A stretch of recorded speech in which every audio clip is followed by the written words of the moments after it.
is another edition of The Spectre. I'm D.S. Yoxheimer, and today's topic is, I guess it's just Laci Green. I watched her latest video. I haven't been keeping up on her or anything like that, or Steven Crowder, or Ben Shapiro, or because I can't stand watching Ben Shapiro. But Laci Green isn't, she doesn't like offend me per se. I guess I get sick of her hubris. I think that's what it is. She believes that she is she basically considers herself a sex-positive guru. That's the best way to describe her. And she does have an education and everything like that. And I don't really know exactly, other than coming on YouTube and starting to talk about these topics a long time ago, how she really rose, or basically got the credibility that she has. Because she often contradicts herself, and I just think she tries to bring diametrically opposing viewpoints and somehow tries to get them to get along. And I saw her do that when she was interviewing Steven Crowder or whatever. They were having like a podcast thing and discussion. But she was away. She hadn't done a YouTube video for a while. This is the YouTube video I saw. And she was traveling, and she's just showing pictures of herself smiling in Japan and wherever the fuck she was. Like, yay, I'm traveling. And because, YouTube was basically becoming detrimental to her mental health, which I don't know what could obviously be detrimental to her mental health. Because I don't think it was that good in the first place. No, I mean, nothing against the people who are genuinely suffering from mental illness. I don't mean she's mentally ill. She's not miserable. She's one of those people that I fucking can't stand for this very reason. There's people who say they're miserable and they're really not. They're not really miserable or depressed. They don't know what that is.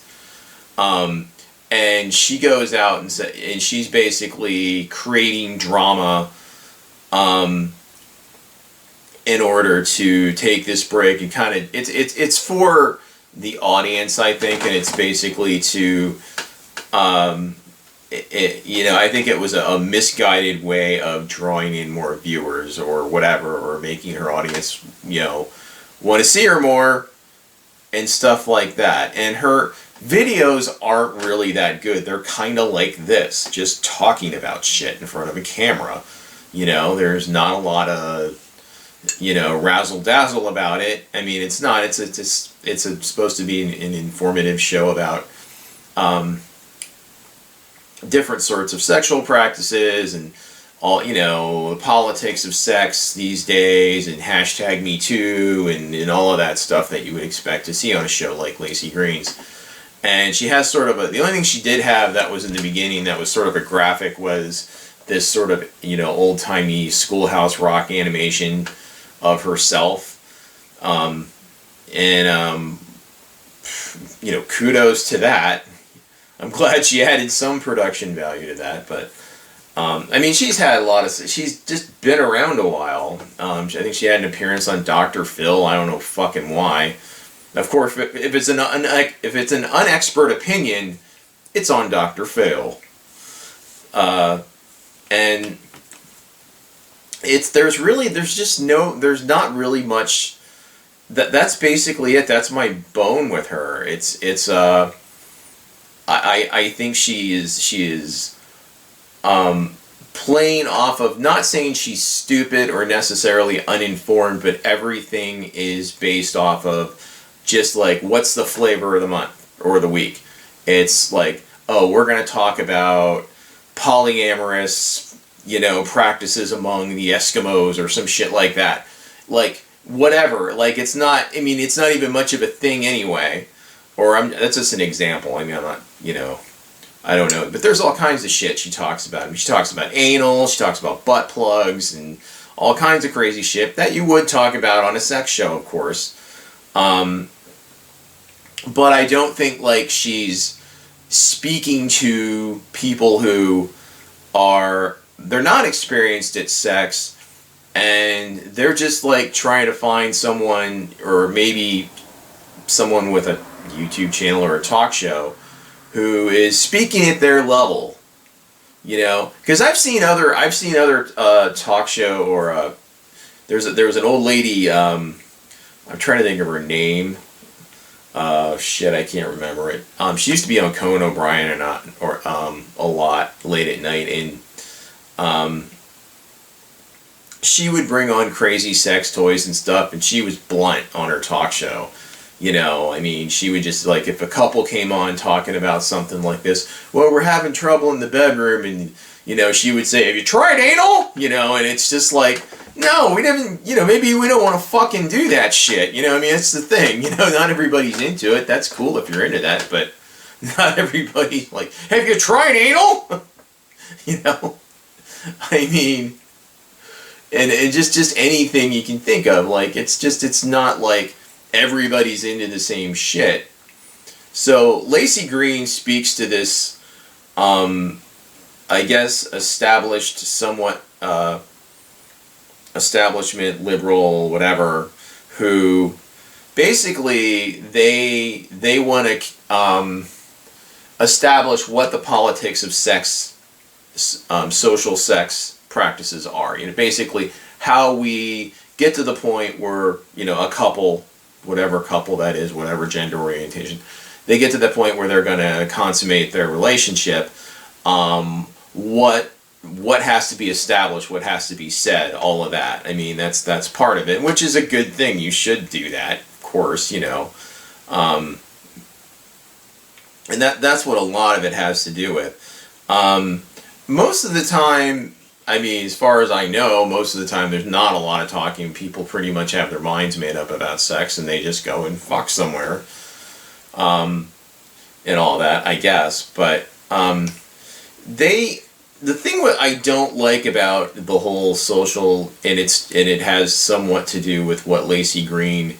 Laci Green is, I'm not going to say she's a hypocrite. She's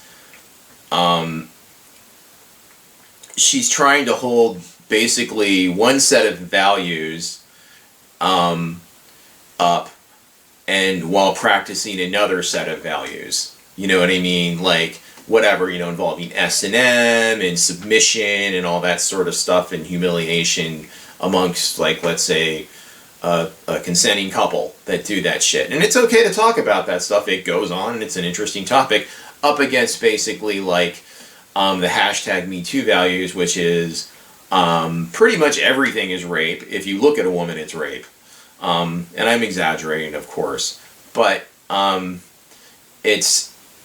where are the lines blurred? That's the thing. I've always kind of felt. I mean, there is. I mean, basically, submission and S&M is abuse. It's an abuse that is asked for. It's like, I want you to do this with me. I want you to, like, whip me or whatever, or put a cigarette out on me, or whatever fucked up thing that's, you know, you're doing because your parents never hugged you. I don't know. I'm not fucking into that shit. And then the side of it where you're just basically, you're talking about matters of sexual assault and things like that. And the two are separate, but at the same time, they have, S&M has a very dark side to it that kind of parallels just a little bit acts of rape, just a little bit. I'm not sure. I don't necessarily think it influences it necessarily. I mean, people have their fantasies. I mean, whatever it is, like dress up like the FedEx guy and your wife opens the door and you fuck. Whatever, you know, that's perfectly innocent shit. But I always kind of just, like, when I watch that stuff, and this is just my fucking opinion, when I did see some of these videos with Laci Green, and she only talked about S&M in the one video. She didn't talk about the other stuff in the other video. I just found it somewhat contradictory, basically. And I don't personally think S&M is healthy for me. I won't want to fucking do it. I don't know what it does for the people who like participating in it. I don't think polyamory is healthy for me.